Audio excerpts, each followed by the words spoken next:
Hi friends, எல்லோருக்கும் வணக்கம். எல்லோரும் எப்படி இருக்கீங்க? நல்லா இருக்கீங்களா? இன்றைக்கி அந்த கதையோட அடுத்த பகுதி தான் பார்க்க போகிறோம். அதுக்கு முன்னாடி நீங்கள் செய்ய வேண்டிய விஷயம் என்ன அப்படின்னு கேட்டிங்கன்னா, மறக்காம நம்ம சேனலை சப்ஸ்கிரைப் பண்ணிக்கோங்க. கீழே இருக்க பெல் பட்டனை கிளிக் பண்ணுங்கள். அப்போ தான் நான் போகிற வீடியோஸ் எல்லாமே உங்களுக்கு உடனுக்குடனே நோட்டிஃபிகேஷன் வரும். ஸோ மறக்காமல் சேனலை சப்ஸ்கிரைப் பண்ணிவிட்டு வீடியோ பாருங்கள் ஃப்ரெண்ட்ஸ். வாங்க நம்ம கதைக்குள்ளே போகலாம். அடுத்த ஒரு விஷயத்துக்கு நான் என்ன ஒரு முடிவு எடுத்திருந்தேன்னா, இனிமேல் நம்ம ஊருக்கெல்லாம் போக வேணாம். சும்மா சும்மா போயிட்டு அவங்களுக்கு தொந்தரவு கொடுக்குற மாதிரி இருக்குது. அதனால முடிஞ்ச வரைக்கும் நம்ம ஊருக்கெல்லாம் போக வேணாம், பண்ண வேண்டாம் அப்படிங்கிற மாதிரி நான் முடிவு பண்ணிட்டேன்.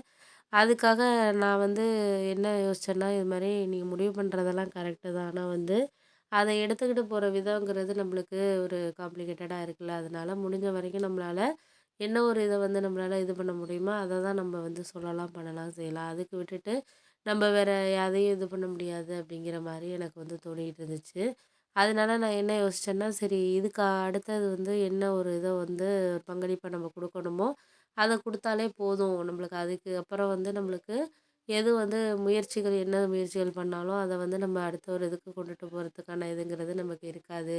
பார்ப்போம், முடிஞ்ச அளவுக்கு முயற்சி பண்ணுவோம். முயற்சி பண்ணிக்கிட்டு எதா இருந்தாலும் பார்ப்போம், பண்ணுவோம். நம்மள தான் செஞ்சாகணும் அப்படிங்கிற ஒரு கட்டாயத்தில இருக்கிறதுனால, வேற வழி இல்ல, நம்ம செஞ்சு தான் ஆகணும் அப்படிங்கிற மாரி நம்மளுக்கு இருக்கு.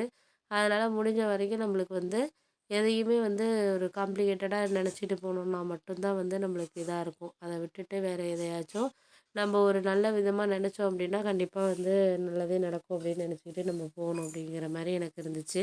அதோட அம்மா சொன்ன வார்த்தை எனக்கு கொஞ்சம் கஷ்டமா இருந்துச்சு. "நீ மாசத்துக்கு ஒரு தடவ வந்துடுற. உங்க அண்ணியும் அதே மாரி போயிடுறா. நீ வர்றனால அவ போயிடுறா" அப்படின்னு சொல்லிட்டு என்ன ஒரு வார்த்தை கேட்டுட்டாங்க. அது எனக்கு மனசுக்குள்ள ரொம்ப கஷ்டமாவே இருந்துச்சு.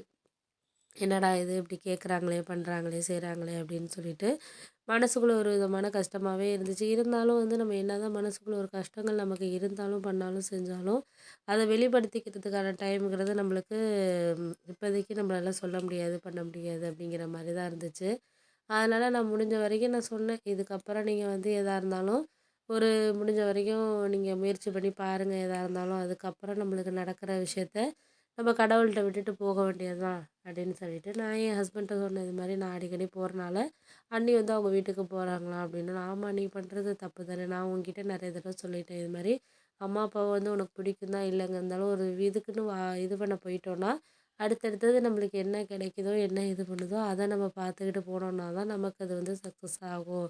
அத விட்டுட்டு தேவையில்லாம நம்ம இங்கேயே ஒரே இடத்துலயே இருந்துக்கிட்டு தேவையில்லாம இது பண்ணிக்கிட்டு இருந்தோம்னா, அதில நம்மளுக்கு ஒரு எந்த விஷயமும் கிடைக்கிறதுங்கிறது ஒரு பாசிட்டிவா இருக்காது. அது உனக்கு புரிய மாட்டேங்குது அப்படின்னோனே, எனக்கெல்லாம் புரியாமலாம் கிடையாது. எல்லாமே புரியுது பண்ணது தான். எனக்கு அந்த நேரத்தில அந்த நோக்கத்துக்கு இது பண்ணுறதுக்கான இதுங்கிறது சூழ்நிலைங்கிறது எனக்கு இப்போதைக்கு ஒன்றும் அந்த அளவுக்கு சரியா வரலப்பா அப்படின்னோனே, அதெல்லாம் சரியா வரல வரலன்னு சொல்லிட்டு இருந்தா கடைசி வரைக்கும் அப்படிதாம்மா இருக்கும். அதெல்லாம் நம்ம ஓவர் கம் பண்ணி தான் ஆகணும். ஓவர் கம் பண்ணுறதுனால என்ன ஆகப்போகுது அப்படிலாம் ஒண்ணும் நம்ம யோசிக்க முடியாது. முடிஞ்ச வரைக்கும் நம்ம முயற்சிகள பண்ணி தானே ஆகணும். அதனால எந்த இதையும் நம்ப எடுத்து குடுக்க முடியுதா என்னங்கிறத நம்ம தான் பார்க்கணும் அப்படின்னோனே, நான் பார்க்குறதெல்லாம் சரிதான். நீங்க சொல்றதெல்லாம் சரிதான். இல்லங்கல. ஆனா இதையும் நம்ம அதையும் இதையும் இது பண்ணிக்கிட்டு இருக்க முடியாது. முடிஞ்ச வரைக்கும் முடிஞ்ச இத நம்ம யோசிக்கணும், பண்ணணும், செய்யணும் அப்படிங்கிறதுனால நான் எதுவும் சொல்லாம இருக்கிறேன், பண்ணாம இருக்கிறேன் அப்படின்னோனே, அதெல்லாம் நீங்க சொன்னாலும், பண்ணாலும் எதையா இருந்தாலும் அத எடுத்துக்கிற விதங்கிறது தானே தவறா இருக்கு அப்படின்னோனே, அதெல்லாம் நான் இப்போதைக்கு எதையும் பத்தி பேசுறதுக்காக விரும்பல.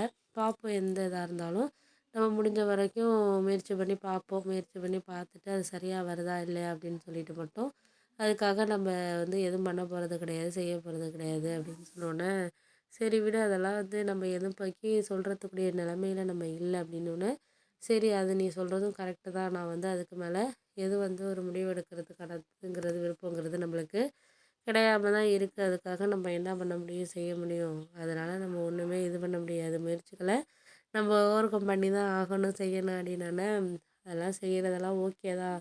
அதுக்காக நம்ம இப்போதைக்கு எதுவும் பண்ண முடியாது, செய்ய முடியாத மாரி சூழ்நிலையில தானே இருக்கிறோம் அப்படின்னோனே, சரி, சரி, நீ இப்போதைக்கு எத பத்தியும் பேச வேண்டியதில்ல, பண்ண வேண்டியதில்ல. அதுக்காக நம்ம என்ன பண்ணுறது, செய்றது அப்படின்னு சொல்லிட்டு சொன்னாரு. சரி, நான் பார்த்துக்கிறேன் முடிஞ்ச அளவுக்கு. என்னால முடிஞ்ச முயற்சிகள நான் பண்ணிக்க தரேன் அப்படிங்கிற மாரி சொன்னாரு. அதுக்காக முடிஞ்ச அளவுக்கு நம்ம பார்ப்போம், செய்வோம் அப்படின்னு சொல்லிட்டு, நான் அதுக்கு மேல சொல்றதுக்கு ஒண்ணும் இல்லம்மா.